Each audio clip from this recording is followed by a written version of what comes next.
Hey there, I'm Megan Fox. I write with pjmedia.com where I write about politics and stuff, and then I come over here and have fun with you guys on YouTube.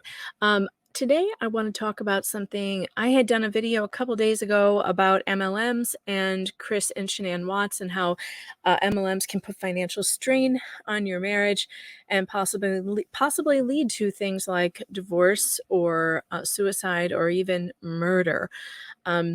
Now, as a statement above, this is all speculation. This is just my opinion. Everything that is talked about here is meant for entertainment purposes.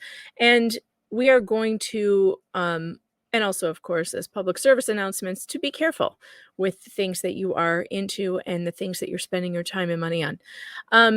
So I want to look at Reddit. So I've gone into kind of a deep dive on some of these issues about could the supplements that Chris Watts and Shannan Watts were taking have contributed to Chris's issues, his rage. Now, I'm going to be talking to someone on Friday who I know very well personally, who suffered a psychotic break after ingesting doTERRA essential oils. Now, I'm a fan of essential oils. I buy mine on Amazon or I get them at Wegmans, in the, or at the health food store. I don't buy from direct distributors. Oh, it smells so good. This one is Creative Juice by Aura Cassia. I got it at the grocery store, I'm pretty sure. Now, I like essential oils because they make me feel happy because I like the way that nice things smell. But I do not ingest them. And no one should be ingesting them. And I don't know if you know this, but doTERRA tells people to drink these things. And at the parties, they will actually serve them like diluted in water or teas or certain drinks. This is very dangerous. They also talk about cooking with them. They use like oregano oil. Why not you just use some oregano? Like what are you doing with the oils? Anyway, so the person I'm going to be talking to on Friday is going to tell us about how she suffered a psychotic break after taking doTERRA oils, ingesting them as the company told her to do, and how they gaslighted her after almost destroying her family, and refused to take any responsibility. And that got me thinking, like, what was this product that Shannan and Chris Watts were taking? I had actually never heard of Thrive. So I looked it up, and it appears to be like a weight loss supplement, supposed to be a nutritional patch that you stick on your arm, and it puts things into your bloodstream. People on Reddit have thought the same thing that I was thinking, like, hey, could this thing have anything to have done with, what happened? And so let's go to the Reddit thread that I found that is talking about this possibility. I want to read this to you by Blackrock Stone. I think it's reasonable for people to ask why, and if a chemical compound was ingested that could have contributed in any way to this crime, we would be doing a public disservice to not look into that more. In this case, we know for a fact that Chris Watts used Thrive patches, supplements, drinks from photos, police reports, and public social media posts.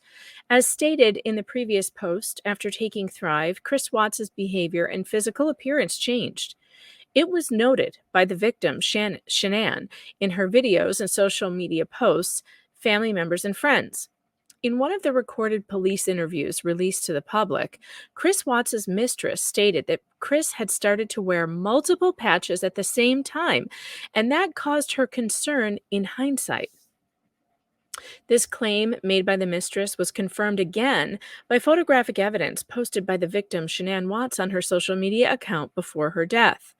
And then there are links to those photos.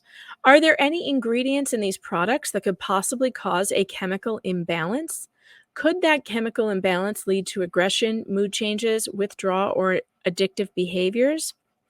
I wanted to explore this theory more and searched online for the ingredients. It's hard to actually find an official list of ingredients since Lavelle Thrive is an MLM. However, in this image, I saw a list of purported ingredients.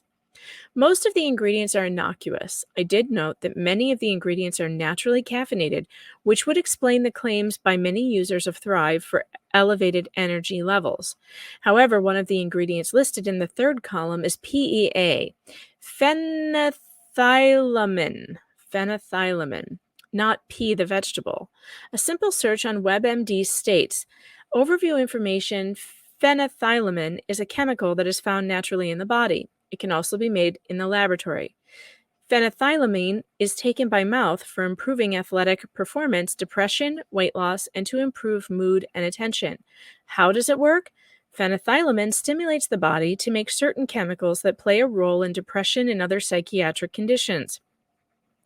People who don't make enough phenethylamine naturally may be helped by taking phenethylamine as a supplement. However, too much phenethylamine might cause side effects similar to the drug amphetamine. It goes on to say side effects and safety phenethylamine, say that 10 times fast, is possibly unsafe for most people when taken by mouth appropriately. Phenethylamine works similar to the drug amphetamine and may cause similar side effects. Also, it might cause rapid heart rate, anxiety, or agitation. Special precautions and warnings. Pregnancy and breastfeeding. Not enough is known about the safety of using phenethylamine during pregnancy and breastfeeding. Stay on the safe side and avoid use. And we know that Shannan was using it. She had those patches on all the time and she was pregnant. And she was probably breastfeeding one or both of her babies. They were so close together and they were still so little, right? I don't know if she was breastfeeding. I don't know if that's true. Bipolar disorder. Use of phenethylamine might cause people with bipolar disorder to convert from depression to mania. That's a problem. Schizophrenia. Use of phenethylamine might worsen symptoms of schizophrenia, including hallucinations or delusions. Surgery. Phenethylamine might affect the central nervous system. This could interfere with surgery. Stop taking phenethylamine at least 2 weeks before a scheduled surgery.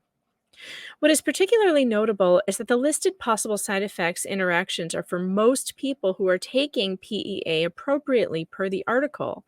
It does not state what could possibly happen to someone who might be ingesting too much PEA. This makes me want to know what would happen in a scenario where someone is abusing PEA or dosing themselves with PEA on a regular basis. Does it remain in the body? If so, for how long? Have any studies been conducted on patients to see what can happen for extended usage of PEA? These are questions that need to be looked into further. We can say with reasonable certainty that drugs, chemicals, medicine can cause adverse effects in some patients. That's why there's a huge list of all the possible side effects in every pharmaceutical commercial and provided with every prescription. Do the negative side effects happen to everyone? No. However, if some patients could have that particular side effect, the drug companies have to list it because it could happen to other people who also take the drug. We also know that there's a history of companies who sell health products with ingredients that actually caused permanent harm to those who ingested it.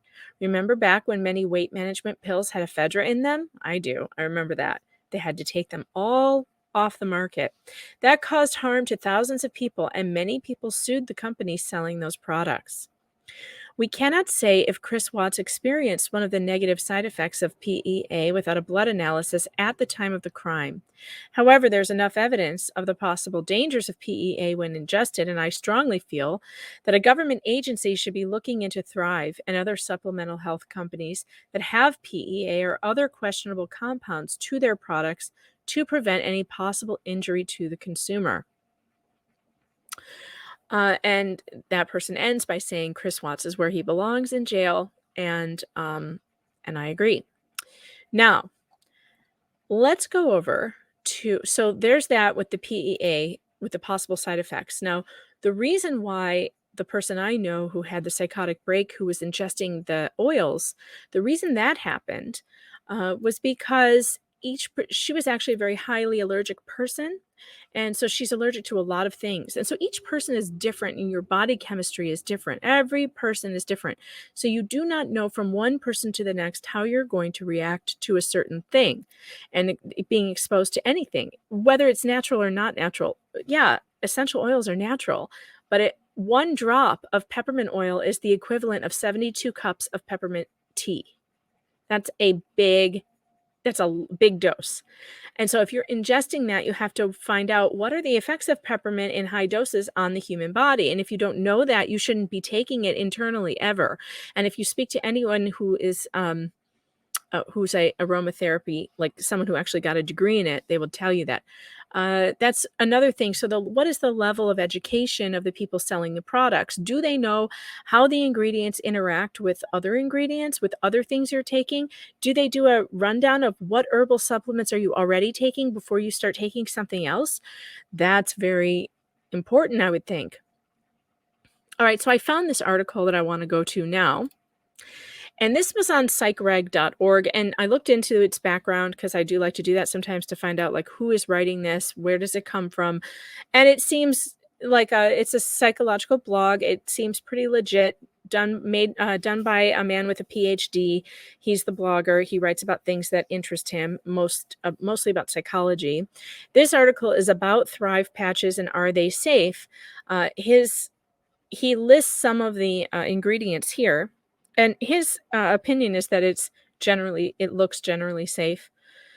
But of course, you need to know what the ingredients are to avoid potential side effects. So here's some of them: green coffee extract, forceline, which I don't know what that is, white willow bark, cosmoperitin, Garcinia cambogia, coenzyme Q10, limonene, aloe vera, and L-arginine.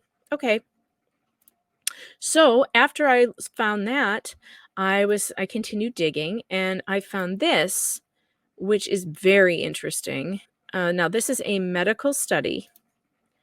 It comes from the NCBI, and this is the National Institute for Health. So it's a very credible source. This is an abstract about dietary supplements causing psychotic symptoms. Okay, so let's read this. This is very interesting. Several research studies have correlated the use of certain herbs and supplements to various psychiatric problems.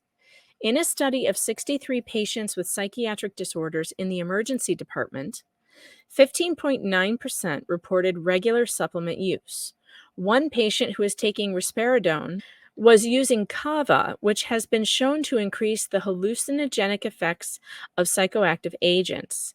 In a case report, a potential relationship was found between the use of horny goat weed, an herb used to treat erectile dysfunction, and the development of hypomania. In another case, ginkgo biloba, an herb used for memory enhancement and blood flow improvement, was linked to the presentation of hypomania when taking it in conjunction with St. John's wort, fluoxetine, and melatonin. The increasing popularity of dietary supplements necessitates further investigation into the effects of supplement use in the psychiatric patient population. We present the case of a 43-year-old man who was taking dietary supplements and had a 6-month history of psychotic symptoms that increasingly caused impairment in functioning, eventually leading to involuntary hospitalization. All right, so then if we get down to the case report, check this out. Mr. A 43-year-old white man with no prior psychiatric history, this is so scary, was admitted as an inpatient to the University of California, Irvine Medical Psychiatric Unit after exhibiting concerning behaviors accompanied by a 6-month history of auditory and visual hallucinations. He reported hearing voices telling him to leave his workplace or his family when they were outside of the home. On several occasions, he acted on the hallucinations. Once, he left his family at the park without telling them, drove to random locations, and did not answer his phone. His family had to arrange for another mode of transportation home. He was also seeing random faces and started having violent visions of hurting himself with a knife. Mr. A described having paranoid thoughts that someone was listening to his phone calls and reading his emails at work. Well, that's not paranoid. That's the NSA, son. Sorry, I can't help myself. And the FBI, too. They're listening too, for sure. He believed that someone else was responsible for his car's flat tire and his father's car accident. His sleep and appetite had also decreased during this time. That was another thing Chris Watts said. They both said they were operating on 2 to 3 hours of sleep every night or something like that, like they weren't sleeping. Sleep deprivation can also cause psychotic breaks, by the way. He denied symptoms of mania and had no past psychiatric history, no past medical history, no medications, and no family history of psychiatric illness. He denied tobacco or recreational drug use, and was drinking 1 beer per week. Physical and cognitive examinations were normal, So they didn't find anything wrong with them. A pertinent finding from the history and medical workup was that Mr. A had started 5 dietary supplements: Garcinia cambogia, which is one of the ingredients in Thrive, Brain Support, Brain Awake, a probiotic, and Absorb Max, which was taken to lose weight and to sharpen his mind when the hallucinations began. And isn't Thrive always saying it? Didn't she say it? Shannan said it would sharpen your mind. It would solve mommy brain, right? And he was started on risperidone for psychosis, a bunch of other stuff I can't say, for sleep and restlessness, and another thing I can't say, for supplementation. His hallucinations improved on this regimen. Mr. A was told to discontinue all supplement use. He continued to show constricted effect, but was calm throughout his hospitalization and participated in therapy. And anyway, he got better. All right. So look at here's the ingredients of what he was taking. So here's the Garcinia cambogia. That was one of the things that was in Thrive. He had, let's see, where was the other thing that was in it? Look at all this stuff he was taking. Holy cow. Lemon balm extract, rosemary extract. I mean, just tons and tons of stuff. Silicone dioxide, probiotic. There was a probiotic in Thrive as well. There's probiotic in Thrive too. We don't know what all the ingredients of Thrive are. We only know some of them that have been released. We don't know what all is in it.